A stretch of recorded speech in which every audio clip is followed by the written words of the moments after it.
Welcome student. અગાઉના લેક્ચરમાં આપણે સબ્જેક્ટ મેનેજમેન્ટ એકાઉન્ટમાં યુનિટ નંબર 2 વિભાગીય પડતર એટલે કે તફાવત પડતર છે સ્ટાર્ટ કર્યું હતું અને એની પહેલી પદ્ધતિ તફાવત પડતરની પદ્ધતિઓમાંની પહેલી પદ્ધતિ છે એ છે વસ્તુનું ઉત્પાદન બંધ અથવા ચાલુ રાખવાના નિર્ણય અંગેની પદ્ધતિ. અગાઉના લેક્ચરમાં આપણે પહેલી પદ્ધતિનો એક સમ છે એ આપણે જોયો હતો. આજે એ જ પદ્ધતિનો આપણે બીજો સમ છે એ જોવાનો છે. એટલે કે મુખ્ય 5 પદ્ધતિઓ છે. પાંચ પદ્ધતિને આપણે આવી રીતે 2 કે 3 એક્ઝામ્પલ છે બધી પદ્ધતિમાં આપણે જોવાના છીએ. તો પહેલી પદ્ધતિ જે આપણે ગયા લેક્ચરમાં સ્ટાર્ટ કરી હતી કે વસ્તુનું ઉત્પાદન બંધ અથવા ચાલુ રાખવા અંગેના નિર્ણયની પદ્ધતિ, એનું એક એક્ઝામ્પલ આપણે અગાઉના લેક્ચરમાં જોયું હતું. એના જેવું જ આજે બીજું એક્ઝામ્પલ છે આજે આપણે જોવાના છીએ. તો અગાઉના લેક્ચરમાં આપણે આ જોયું હતું કે કોઈ કંપની છે 3 વસ્તુ સાબુ, શેમ્પૂ અને હેર ઓઇલ 3 વસ્તુઓનું ઉત્પાદન કરે છે. અને એમાં આગળ જતાં આપણે એવું જોયું હતું કે કંપની છે હેર ઓઇલનું ઉત્પાદન બંધ કરી દે છે અને હેર ઓઇલનું ઉત્પાદન બંધ કરતાં સાબુ અને શેમ્પૂના ઉત્પાદનમાં 50% વધારો કરે છે. એવું એક્ઝામ્પલ આપણે અગાઉ જોયું હતું. આજે એના પછીનું જે એક્ઝામ્પલ છે એ આપણે જોવાના છીએ.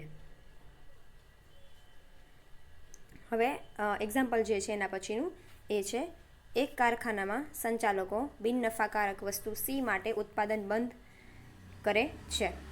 કરવાનું બંધ કરે છે, પરંતુ તેના કરતાં ઉત્પાદન માટે તમારી સલાહ માગે છે, જેની માહિતી નીચે મુજબ છે. એટલે કે કોઈ કારખાનું છે એમાં 3 વસ્તુઓનું ઉત્પાદન થાય છે એ, બી અને સી. સંચાલક છે સી વસ્તુનું ઉત્પાદન બંધ કરવાનું વિચારે છે. એના માટેની જે માહિતી છે 3 વસ્તુ માટેની, વસ્તુ એ, વસ્તુ બી અને વસ્તુ સી, આ ત્રણેય માટેની જે માહિતી છે એ નીચે પ્રમાણે આપેલી છે ને એના આધારે તમારે તમારો અભિપ્રાય આપવાનો છે કે સંચાલકોનો જે આ નિર્ણય છે એ યોગ્ય છે કે નહીં. તો તમને 3 વસ્તુ માટે અલગ અલગ ખર્ચ વિશેની માહિતી આપેલી છે. વિગત વસ્તુ એ, વસ્તુ બી અને વસ્તુ સી. વસ્તુ એ વેચાણ છે 10 લાખ, વસ્તુ બી 8 લાખ અને વસ્તુ સી 2 લાખ. પ્રત્યક્ષ માલ સામાન 2,95,000, 3,36,000 અને 75,000. પ્રત્યક્ષ મજૂરી 1,18,000, 1,12,000 અને 45,000. ચલિત ખર્ચ વસ્તુ એમાં 1,77,000, વસ્તુ બીમાં 1,12,000 અને વસ્તુ સીમાં 30,000. સ્થિર ખર્ચ વસ્તુ એમાં 3,30,000, વસ્તુ બીમાં 1,80,000 અને વસ્તુ સીમાં 90,000. નફો વસ્તુ એમાં 80,000, વસ્તુ બીમાં 60,000 અને વસ્તુ સીમાં 40,000. જો વસ્તુ સીનું ઉત્પાદન, હવે તમને ગણતરી કરવા માટેની માહિતી આપી છે કે તમારે કઈ કઈ વસ્તુઓ, કઈ બાબતોની કે કયા હવાલાની ગણતરી છે કરવાની છે. પહેલો હવાલો છે જો વસ્તુ સીનું ઉત્પાદન બંધ કરવામાં આવે તો વસ્તુ સીના ઉત્પાદન અંગે રોકાયેલા કેટલાક ખર્ચ, કર્મચારી અને તેને ચૂકવવામાં આવતું વેતન બચાવી શકાય છે. હવે કંપની છે અને વસ્તુ સી છે એમાં નફો નથી મળતો, એટલે કંપની વસ્તુ સી છે એનું ઉત્પાદન કંપની છે શું કરવા માગે છે? બંધ કરવા માગે છે. તો જો કંપનીને વસ્તુ સીનું ઉત્પાદન બંધ કરવું હોય તો વસ્તુ સીના ઉત્પાદન પાછળ કંપની જેટલો ખર્ચ કરે છે, જેમ કે વેતન ચૂકવવું કર્મચારીઓને કે XYZ કોઈ પણ ખર્ચ છે એ કંપની સી વસ્તુનું ઉત્પાદન બંધ કરે તો આપણે શું કરી શકીએ? બચાવી શકીએ. તો વસ્તુ સી માટે ચૂકવવામાં આવતું ₹20,000 વેતન છે જેનો સમાવેશ સ્થિર ખર્ચમાં કરવામાં આવેલો છે. એટલે કે જ્યારે તમે આગળ ગણતરી કરશો ત્યારે તમને ખ્યાલ આવશે કે જે વેતન, જે સેલરી કર્મચારીઓને ચૂકવાતી હોય વેતન, એ સ્થિર ખર્ચમાં એડ થયેલું છે વસ્તુ સી માટેનું. એ આપણે બાદ કરવું પડશે, જે આપણે આગળ જ્યારે દાખલો ગણશું ત્યારે વધારે આપણને ખ્યાલ આવશે. પછી બીજો હવાલો છે એવો છે કે ફરી વિચાર કરતા સંચાલકો સીનું ઉત્પાદન બંધ કરી વસ્તુ એના ઉત્પાદન 2 લાખ એકમો જેટલું વધારવા માગે છે, જેની એકમ દીઠ કિંમત ₹1 છે. અને સાથે સાથે કંપની છે શું કરે છે કે ભાઈ સ્થિર ખર્ચ જે છે વસ્તુ સીનો જે સ્થિર ખર્ચ છે, કર્મચારીઓનું વેતન છે, એ સ્થિર ખર્ચમાં સમાયેલું છે એવી માહિતી આપી છે. અને બીજી માહિતી આપણને એવી આપી કે સાથે કંપની છે વસ્તુ સીનું ઉત્પાદન બંધ કરીને વસ્તુ એનું જે ઉત્પાદન છે એના એકમો 2 લાખ એકમો છે એ વધારે છે. તો આ બંને હવાલાની પરિસ્થિતિમાંથી કંપનીને કઈ માહિતીમાં સૌથી વધારે નફો મળે એની ગણતરી તમારે સમજાવવાની છે. તો હવે આપણે સૌથી પહેલાં શું કરીએ તો કે સૌથી પહેલાં વર્તમાન નફાની ગણતરી કરશું. ઉપર જે વિગતો આપી છે એ વિગતોના આધારે સૌથી પહેલાં કંપનીની વર્તમાન પરિસ્થિતિ શું છે, વર્તમાન નફો શું છે, પ્રેઝન્ટ સિચ્યુએશન કેવી છે એની ગણતરી આપણે સૌથી પહેલાં કરશું. તો સૌથી પહેલાં આપણે વર્તમાન નફાની ગણતરી કરીએ એઝ ઇટ ઇઝ આપણે અગાઉના એક્ઝામ્પલમાં જોયું હતું એમ વિગત, વસ્તુ એ, વસ્તુ બી, વસ્તુ સી અને ટોટલ એટલે કે કુલ. બરાબર. હવે મેં તમને કીધું હતું એમ કે ભાઈ તમારે એક ફોર્મેટ છે એ ખાસ યાદ રાખવાનું થાય. જે ફોર્મેટ છે એ બધા દાખલામાં કોમન જ આવે છે. કયું? તો કે વેચાણ માઇનસ ચલિત ખર્ચ એટલે તમને મળે ફાળો માઇનસ સ્થિર ખર્ચ એટલે તમને મળે નફો. બરાબર. એ ફોર્મેટ છે એ પ્રમાણે તમારી આ ગણતરી છે કરવાની છે. તો સૌથી પહેલાં આપણે લેશું વેચાણ, વિગત, વસ્તુ એ, વસ્તુ બી, વસ્તુ સી, 3 કોલમ અને છેલ્લે ટોટલ કુલની કોલમ. બરાબર. ઓકે. તો વેચાણ જે છે એમાં પેલું જે છે વેચાણ કેટલું તમને કોષ્ટકમાં ઉપર આપેલું છે. એક આ દાખલામાં ખાસ થોડુંક આપણે કહી શકીએ, અગાઉના દાખલામાં તમને શું આપ્યું હતું? અગાઉના દાખલામાં વસ્તુના એકમો અને એની વેચાણ કિંમત આપી હતી અને એના આધારે તમારે વેચાણ શોધવાનું હતું. અહીંયા તમને ટોટલ વેચાણ છે આપી જ દીધું છે. તમને એકમ દીઠ વસ્તુની કિંમત કે એકમ દીઠ વસ્તુના ચલિત ખર્ચ કે સ્થિર ખર્ચ આપેલા નથી. અગાઉના દાખલામાં આપણે જોયું હતું તો એમાં આપણને એકમ દીઠ ચલિત ખર્ચ અને સ્થિર ખર્ચ છે આપેલા હતા. એટલે આપણે શું કરતા હતા તો કે જેટલી વસ્તુના જેટલા ઉત્પાદનના એકમો હોય એની સાથે એનો ગુણાકાર કરતા હતા એટલે આપણને કુલ ચલિત ખર્ચ, કુલ સ્થિર ખર્ચ અને કુલ વેચાણ છે એ મળતું હતું જે તે વસ્તુ માટે. અહીંયા તમને ટોટલ ખર્ચ આપી દીધા છે એટલે તમારે હવે અહીંયા કાંઈ ગુણાકાર કે વસ્તુના એકમોની સંખ્યા કે એવું કાંઈ ગોતવાની જરૂર નથી. તો વેચાણ, સૌથી પહેલાં વેચાણ છે એ આપણે જોઈએ. વસ્તુ એમાં છે એ 10 લાખ, વસ્તુ બીમાં 8 લાખ અને વસ્તુ સીમાં 2 લાખ. જેટલું વેચાણ હોય જે તે વસ્તુ માટે આપણે મૂકી દેવાનું. વેચાણ 10 લાખ, 8 લાખ અને 2 લાખ અને ટોટલમાં કેટલું આવે તો કે ત્રણેયનો સરવાળો 10 લાખ વત્તા 8 લાખ વત્તા 2 લાખ ટોટલ આવશે 20 લાખ. માઇનસ થશે ચલિત ખર્ચ. ચલિત ખર્ચ કયા છે તો કે પ્રત્યક્ષ માલ સામાન, પ્રત્યક્ષ મજૂરી અને ચલિત ખર્ચ. આ ત્રણેય તમારા શું છે? ચલિત ખર્ચ છે. જેટલી અમાઉન્ટ જેટલા જે ખર્ચમાં આપેલી છે બધી આપણે એઝ ઇટ ઇઝ એમ જ લખવાની છે. વસ્તુ એમાં પ્રત્યક્ષ માલ સામાન છે એ 2,95,000, વસ્તુ બીમાં 3,36,000, વસ્તુ સીમાં 75,000. એ જ રીતે અહીંયા લખવાનું છે 2,95,000, 3,36,000 અને 75,000 ટોટલ આવશે 7,06,000. એ જ રીતે મજૂરી કેટલી છે? મજૂરી જે છે વસ્તુ એમાં 1,18,000, વસ્તુ બીમાં 1,12,000 અને 45,000. સેમ 1,18,000 વસ્તુ એમાં, વસ્તુ બીમાં 1,12,000 અને વસ્તુ સીમાં 45,000 ટોટલ આવશે 2,75,000. ચલિત ખર્ચ કેટલો આપેલો છે જે તે વસ્તુ માટે જેટલો આપેલો છે એ લખી લેવાનો થશે. 1,77,000, 1,12,000 અને 30,000. એ બી સી ત્રણેયની. એમાં છે 1,77,000, બીમાં છે 1,12,000 અને સીમાં છે 30,000. ટોટલ આવશે 3,19,000. બરાબર. હવે શું કરવાનું તો કે હવે સૌથી પહેલાં તમારે જે ચલિત ખર્ચ હોય એ ચલિત ખર્ચનો છે શું કરી નાખવાનો? સરવાળો કરી નાખવાનો. કયા ચલિત ખર્ચ છે તમારા? તો કે પ્રત્યક્ષ માલ સામાન, પ્રત્યક્ષ મજૂરી અને ચલિત ખર્ચ. એટલે કે વસ્તુ એ માટે જોવા જઈએ આપણે કુલ ચલિત ખર્ચ તો એ થાય 5,90,000. એટલે કે 2,95,000 વત્તા 1,18,000 વત્તા 1,77,000 કેટલું આવશે? 5,90,000. એવી જ રીતે વસ્તુ બી માટે ટોટલ તમે કરશો પ્રત્યક્ષ મજૂરી, પ્રત્યક્ષ માલ સામાન અને ચલિત ખર્ચ વસ્તુ બીનો તો ટોટલ આવશે 5,60,000. અને વસ્તુ સી માટે 75,000 વત્તા 45,000 વત્તા 30,000 એટલે કે 1,50,000. ત્રણેયનો ટોટલ તમે કરો અને અહીંયા કુલ ટોટલમાં મૂકો તો કેટલું આવે તો કે 2,90,000 વત્તા 5,60,000 વત્તા 50,000 ઇઝ ઇક્વલ ટુ 13 લાખ. બરાબર. 13 લાખ. હવે શું કરવાનું તો કે ફાળો શોધવાનો. ફાળો તમને ખબર જ છે કે વેચાણમાંથી ચલિત ખર્ચ બાદ કરો એટલે તમને શું મળે? ફાળો મળે. તો વસ્તુ એ માટે ફાળો જોઈએ તો 10 લાખ જે વેચાણ છે, આ 10 લાખ વેચાણ છે એમાંથી તમારું જે કુલ ચલિત ખર્ચ છે 5,90,000 બાદ કરો તો તમને 4,10,000 મળશે એ વસ્તુ એનો ફાળો. એ જ રીતે વસ્તુ બીમાં 8 લાખ વેચાણ છે, 8 લાખ વેચાણમાંથી 5,60,000 બાદ કરો એટલે કેટલું આવે? 2,40,000. અને વસ્તુ સી માટે 2 લાખમાંથી 50,000 બાદ થાય એટલે કેટલા આવે? 1,50,000. ટોટલ આવશે.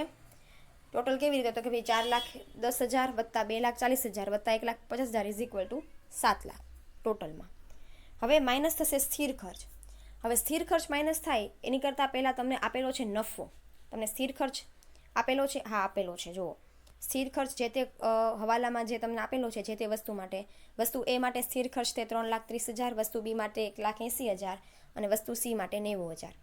તો શેમાંથી બાદ કરવાનો? ફાળામાંથી સ્થિર ખર્ચ બાદ કરો. વસ્તુ એ માટે 3,30,000, વસ્તુ બી માટે 1,80,000, વસ્તુ સી માટે 90,000 અને ટોટલ થશે એ વત્તા બી વત્તા સી એટલે કે 6 લાખ ટોટલ થાય 6 લાખ, બરાબર.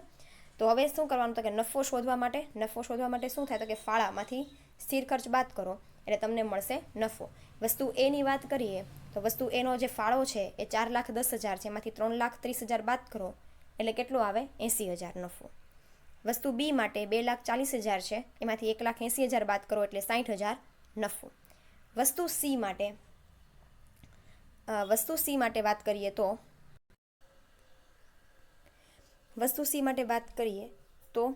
સી માટે જે છે એ વસ્તુ સી માટે જે વાત કરીએ તો 2 લાખમાંથી 1,50,000 ચલિત ખર્ચ બાદ કર્યો એટલે ફાળો આપણને મળ્યો 50,000. 50,000 ફાળો છે, એમાંથી તમે 90,000 સ્થિર ખર્ચ બાદ કરો તો અહીંયા છે તમને શું થાય છે, નુકસાન થાય છે, એટલે કે -40,000 રૂપિયા તમારી ખોટ છે એ આવશે. તો ખોટ આવે છે એટલા માટે તમારે જે દર્શાવવાના છે એ કેટલા દર્શાવવાના છે, -40,000 છે એ દર્શાવવાના છે. તો વસ્તુ એમાંથી મળતો નફો 80,000 છે, વસ્તુ બીમાંથી મળતો નફો 60,000 છે અને વસ્તુ સીમાંથી મળતો ખોટ 40,000 છે માઇનસ. તો હવે તમે પ્લસ માઇનસ કરો એટલે કે 80,000 વત્તા 60,000 વત્તા -40,000 અને તમને જે નફો મળે એ કેટલા રૂપિયા મળશે, 1 લાખ રૂપિયા છે મળશે, બરાબર. તો આ વાત થઈ વર્તમાન નફાની ગણતરીની, કે જો કંપની જ્યારે વર્તમાન પરિસ્થિતિમાં જે કાંઈ પણ તમને જે તે વસ્તુ માટે જેટલો ખર્ચ આપ્યો છે, કંપની 3 વસ્તુનું ઉત્પાદન કરે છે, એ સમય દરમિયાન તમને કેટલા રૂપિયાનો નફો થાય છે તો કે ભાઈ કુલ નફો છે આપણને 1 લાખનો થાય છે જ્યારે કંપની 3 વસ્તુઓનું ઉત્પાદન કરતી હોય ત્યારે. હવે આપણને હવાલો પહેલો એવો કીધો છે કે જુઓ હવે અહીંયા ખાસ પહેલો હવાલાની જો ગણતરી જોઈએ આપણે, કે જો વસ્તુ સીનું ઉત્પાદન બંધ કરવામાં આવે તો તેની પાછળ જેટલા ખર્ચાઓ રોકાયેલા છે, જેમ કે કર્મચારીઓને ચૂકવવામાં આવતું વેતન અને બધું આપણે બચાવી શકીએ. જો આપણે વસ્તુ સીનું ઉત્પાદન બંધ કરી દઈએ તો બચાવી શકીએ, અને એ બચાવી શકીએ એ જે શું કીધું છે કે વસ્તુ સી માટે ચૂકવવામાં આવતું વેતન જે છે એ 20,000 રૂપિયા છે, જેનો સમાવેશ સ્થિર ખર્ચમાં કરવામાં આવેલો છે. એટલે કે તમે જે કાંઈ પણ ટોટલ સ્થિર ખર્ચ મળે છે એમાંથી 20,000 રૂપિયા જે છે એ વસ્તુ સીના ઉત્પાદન માટે જેટલા કર્મચારીઓ રોક્યા છે એને ચૂકવવામાં આવતું વેતન છે એ સ્થિર ખર્ચમાં સમાયેલું છે.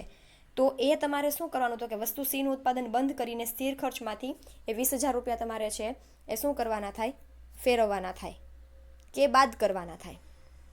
તો આપણે જોઈએ શું કહે છે કે જો હવાલાની ગણતરી છે અહીંયા કે વસ્તુ સીનું ઉત્પાદન બંધ કરવામાં આવતા તેને માટે ચૂકવવામાં આવતી મજૂરી કે વેતન છે એ 20,000 રૂપિયા જે સ્થિર ખર્ચમાં સમાયેલું છે એ બાદ કરી નાખવાનું.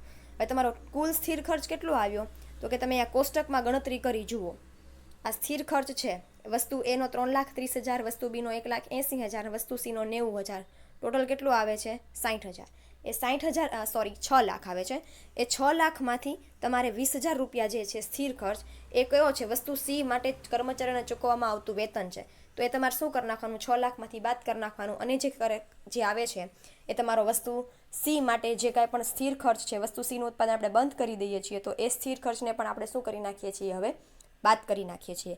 એટલે હવે તમારો સ્થિર ખર્ચ કેટલો થશે, 5,80,000. શું કામ તો કે વસ્તુ સીનું ઉત્પાદન બંધ કરીએ છીએ એટલા માટે એના કર્મચારીઓને ચૂકવવામાં આવતું જે વેતન છે એ પણ હવે આપણે ચૂકવવું પડશે નહીં.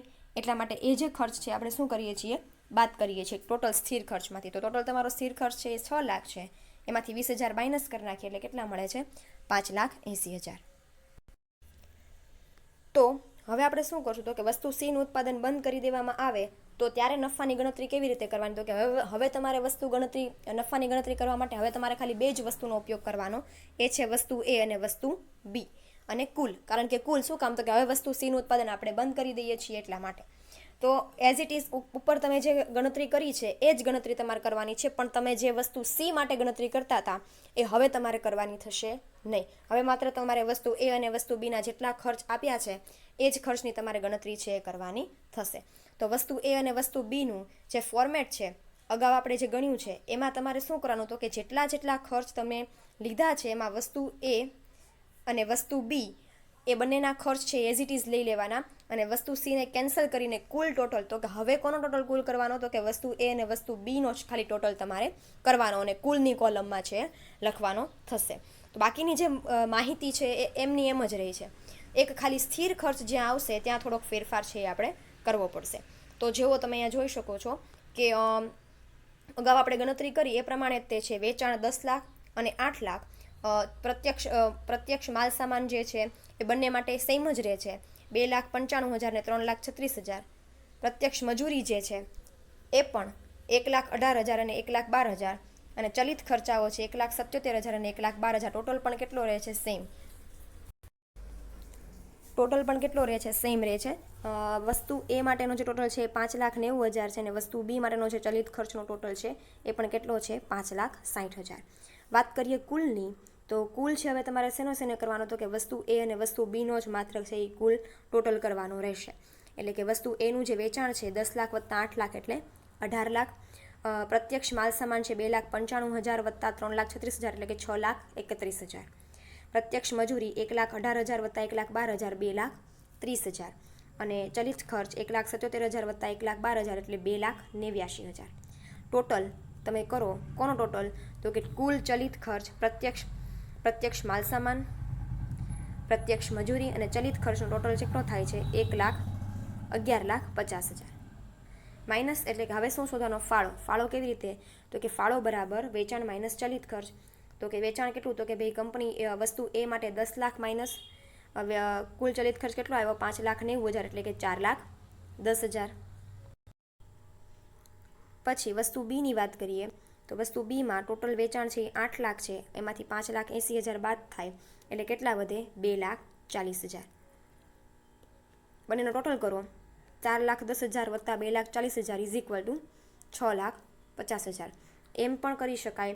અને ઉપર જે આપણે ટોટલ હોય કુલ ટોટલ એમાંથી બાદ કરો એટલે કે 18 લાખ માઇનસ 11,50,000 બાદ કરો. 18 લાખમાંથી 11,50,000 બાદ કરો એટલે કેટલા વધે? 6,50,000. હવે વાત કરીએ સ્થિર ખર્ચની. સ્થિર ખર્ચ હવે તમારો ઘટીને કેટલો થઈ જાય છે? 5,80,000 થઈ જાય છે. અને એ 5,80,000 જ્યારે તમે કોઈ પણ વસ્તુનું ઉત્પાદન બંધ કરી દો છો ત્યારે સ્થિર ખર્ચ હંમેશા સ્થિર જ રહેશે. જો તમને અગાઉ કીધું એમ કે ભાઈ તમને જો અગાઉ સ્પેસિફિક કીધેલું છે ઉપર હવાલામાં કે ભાઈ તમારા જે 20,000 રૂપિયા છે એ કેના છે, તો કે ભાઈ તમારા જે વસ્તુ સીના ઉત્પાદનમાં તમે જે કર્મચારીઓને વેતન ચૂકવો છો એ માટેના તમારા જે છે એ 20,000 રૂપિયા સ્થિર ખર્ચમાં સમાયેલા છે. જો એવી સ્પેસિફિક ઇન્ફોર્મેશન આપી હોય તો તમારે ઉપર જે સ્થિર ખર્ચ આવ્યો હોય એમાંથી જે તે ખર્ચ છે એ બાદ કરવાનો થાય. એટલે કે એટલા માટે આપણે આ 6 લાખમાંથી 20,000 છે એ શું કર્યા હતા? વસ્તુ સીના વેતનના બાદ કર્યા હતા. હવે તમારી પાસે જે સ્થિર ખર્ચ આવે છે એ સ્થિર ખર્ચ માત્ર ને માત્ર શેમાંથી બાદ થશે? ટોટલમાંથી બાદ થશે. એ વસ્તુ એ કે વસ્તુ બીના ઉત્પાદનમાંથી બાદ થશે નહીં, કારણ કે વસ્તુ એ કે વસ્તુ બીના ઉત્પાદનમાં આપણે કોઈ પણ પ્રકારનો ફેરફાર નથી કર્યો. અને ખાસ વાત એ કે સ્થિર ખર્ચ હંમેશા સ્થિર જ રહે. સ્થિર ખર્ચ છે એ ગમે તેટલું તમે ઉત્પાદન વધારો ઘટાડો કે ઉત્પાદન નથી પણ કરતા તો પણ તમારો સ્થિર ખર્ચ હંમેશા કેવો રહેશે?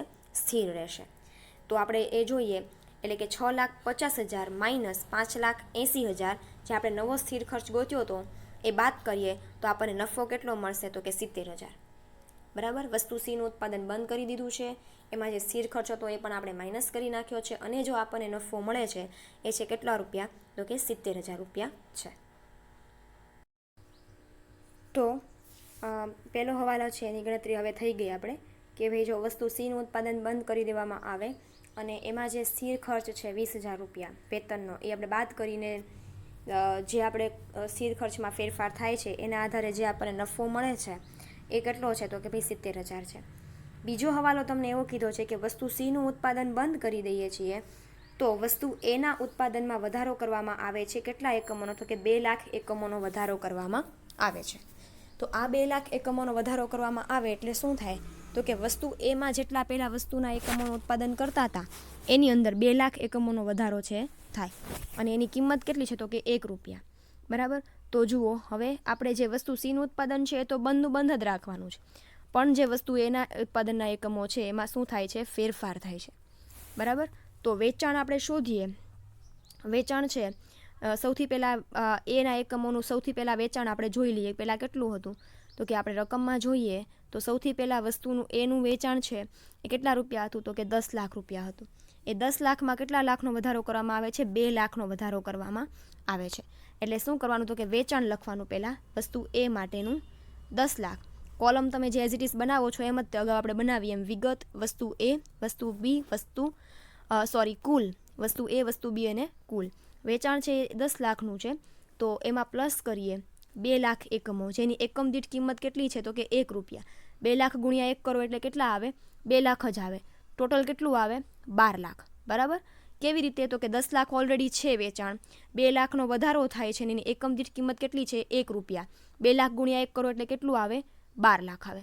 વસ્તુ બી માટે વેચાણના એકમોમાં કોઈ ફેરફાર થતો નથી તો એ એઝ ઇટ ઇઝ રહે છે 8 લાખ. ટોટલ કેટલું થાય? 12 લાખ વત્તા 8 lakh is equal to 20 lakh. એટલે કુલ કેટલા આવશે? 20 લાખ. હવે વાત કરીએ ચલિત ખર્ચની. હવે જ્યારે ઉત્પાદનના એકમો ફરી એક વખત કહું છું, જ્યારે ઉત્પાદનના એકમમાં વધારો કે ઘટાડો થાય ત્યારે તમારા ચલિત ખર્ચમાં વધારો ઘટાડો થશે. જ્યારે તમને એવું કીધું હોય કે વેચાણમાં 20% વધારો થાય છે તો વેચાણમાં 20% વધારો એટલે એ કુલ વેચાણમાં 20% વધારાની કે ઘટાડાની વાત હોય. જ્યારે તમને વેચાણના એકમોમાં વધારો ઘટાડો કીધો હોય કે અહીંયા તમને કીધું છે કે વસ્તુ એના ઉત્પાદનમાં વધારો કરવામાં આવે છે અને 2 લાખ એકમોનો જે છે એ વધારો થાય છે. જ્યારે એકમ દીઠ વધારો કર્યો હોય ત્યારે ચલિત ખર્ચમાં હંમેશા ફેરફાર થશે. જો કુલ વેચાણમાં વધારો કીધું હોય તો ચલિત ખર્ચમાં ફેરફાર થાય નહીં, પણ એકમો વધે એટલે ચલિત ખર્ચમાં ફેરફાર થશે. ચલિત ખર્ચમાં ફેરફાર થાય તો એની નીચે તમારે શું કરવું પડે તો કે એ ચલિત ખર્ચમાં ફેરફાર માટેની ત્રિરાશી મૂકવી પડે. કેવી રીતે ત્રિરાશી મૂકવી પડે તો કે જ્યારે એકમો 10 લાખ હતા ત્યારે ચલિત ખર્ચ કેટલો હતો અને એ એકમો વધીને 12 લાખ રૂપિયા થાય છે ત્યારે ચલિત ખર્ચ છે એ કેટલો થાય છે. તો એની ત્રિરાશી મૂકીએ આપણે તો વસ્તુ બી માટેના જે પ્રત્યક્ષ ચલિત ખર્ચ છે, પ્રત્યક્ષ માલસામાન, પ્રત્યક્ષ મજૂરી અને ચલિત ખર્ચ, કુલ ચલિત ખર્ચ, આ ત્રણેયમાં શું થશે? ફેરફાર થશે. શું કામ તો કે એકમોમાં વધારો થયો છે એટલા માટે. તો એકમોમાં વધારો થયો છે એટલા માટે ત્રણેયના જે ચલિત ખર્ચ છે એમાં ફેરફાર થશે. એની ગણતરી કેમ કરવાની છે? મેં તમને કીધું એમ કે જેટલું તમને 10 લાખ રૂપિયા એકમ આપ્યા હોય ત્યારે કેટલો ચલિત ખર્ચ છે એને ત્રિરાશી વડે મૂકવાનો અને 12 લાખ હોય ત્યારે કેટલો થાય એની ત્રિરાશી મૂકવાની થાય. તો સૌથી પહેલાં પ્રત્યક્ષ માલસામાનની વાત કરીએ. પ્રત્યક્ષ માલસામાન અહીંયા એકમોમાં અને ચલિત ખર્ચ. એકમ 10 લાખ છે ત્યારે તમારો ચલિત ખર્ચ છે 2,95,000 છે તો એકમ 12 લાખ છે ત્યારે કેટલો તો કે ત્રિરાશી મૂકો તો તમને કેટલા મળશે તો કે ભાઈ 12 લાખ ગુણ્યા 2,95,000 ભાગ્યા 10 લાખ કેટલું આવશે તો કે ભાઈ તો આવશે 3,54,000. એવી જ રીતે પ્રત્યક્ષ માલસામાનની વાત કરીએ. પ્રત્યક્ષ માલસામાન 10 લાખ છે ત્યારે તમારો ચલિત ખર્ચ છે કેટલો હતો તો કે 1,18,000. તો 12 લાખ હોય ત્યારે કેટલા તો કે 12 લાખ હોય ત્યારે તો એઝ યુઝ્યુઅલ તમે લોકો જેવી રીતે વેચાણમાંથી દરેક વખતે ફાળો બાદ કરો છો એમ બાદ કરવાનો થાય, ચલિત ખર્ચ બાદ કરવાનો થાય જે તે વસ્તુ માટે. એક વખત રિવાઇઝ કરી લઈએ ખાલી કે 12 લાખ જે છે એમાંથી આપણને જે કુલ ચલિત ખર્ચ મળે છે વસ્તુ એ માટે એ છે 7,08,000. વસ્તુ બી માટે જે છે કુલ ચલિત ખર્ચ છે 5,90,000 અને ટોટલ મળે છે એ છે 12,68,000. તો ફાળો છે એ શોધવા માટે શું કરવાનું? વેચાણમાંથી ચલિત ખર્ચ બાદ કરવાનો. વસ્તુ એ માટે 12 લાખમાંથી 7,08,000 બાદ કરો એટલે મળે 4,92,000. વસ્તુ બી માટે વાત કરીએ તો 8 લાખમાંથી વાત કરીએ 5,60,000 તો મળે 2,40,000 અને કુલ ટોટલની વાત કરીએ તો 2 લાખ માઇનસ કુલ ટોટલ ચલિત ખર્ચ બાદ કરીએ 12,68,000 તો આપણને મળે 7,32,000. અને દર વખતની જેમ મેં તમને કીધું કે જ્યારે હવાલાની ગણતરી કરતા હોઈએ ત્યારે માત્ર ને માત્ર તમારે સ્થિર ખર્ચ જે છે એ બાદ કરવાનો, પણ શેમાંથી? ટોટલમાંથી, એકમ દીઠ વસ્તુમાંથી છે એ તમારે બાદ કરવાનો થશે નહીં. એટલે કે વસ્તુ દીઠ જે હોય એમાં નફામાં ડેશ આવે અને કુલ વાત કરીએ તો 7,32,000માંથી 6 લાખ બાદ કરતાં આપણને નફો મળે છે 1,32,000. તો જ્યાં 1,32,000 નફો છે એ આપણને બધા ઓપ્શનમાંથી જે ગણતરી કરીએ છીએ બધા ઓપ્શનમાંથી જે નફો મળે છે એના કરતાં વધારે છે. વર્તમાન નફામાં જ્યારે ગણતરી કરતી ત્યારે આપણને મળતો નફો છે એ 1 લાખ હતો, પછી જ્યારે વસ્તુ સીનું ઉત્પાદન બંધ કર્યું અને જે આપણને નફો મળતો હતો એ 70,000 હતો, અને જ્યારે વસ્તુ એના ઉત્પાદનમાં વસ્તુ સીનું ઉત્પાદન બંધ કરીને વસ્તુ એના ઉત્પાદનમાં 2 લાખનો વધારો કર્યો એકમ દીઠ, ત્યારે આપણને મળતો નફો છે 1,32,000 છે. તો આપણે એમ કહી શકીએ કે ભાઈ કંપનીને છે એ જે ઓપ્શન સી છે, ઓપ્શન બીજો છે કે વસ્તુ સીનું ઉત્પાદન બંધ કરી દેવું અને વસ્તુ એના ઉત્પાદનમાં 2 લાખ એકમનો વધારો કરીએ, એ ઓપ્શન છે એ કંપની માટે સારો છે. શું કામ? તો કે એમાંથી મળતો નફો કેવો છે? વધુ છે. ઓકે, તો આવી પદ્ધતિનો જે છે અગાઉ આપણે જોઈ હતી એ પદ્ધતિનો આ બીજો સમ છે. નેક્સ્ટ લેક્ચરમાં આપણે નવી પદ્ધતિનો એક સમ છે એ ફરી પાછો જોઈશું. Thank you.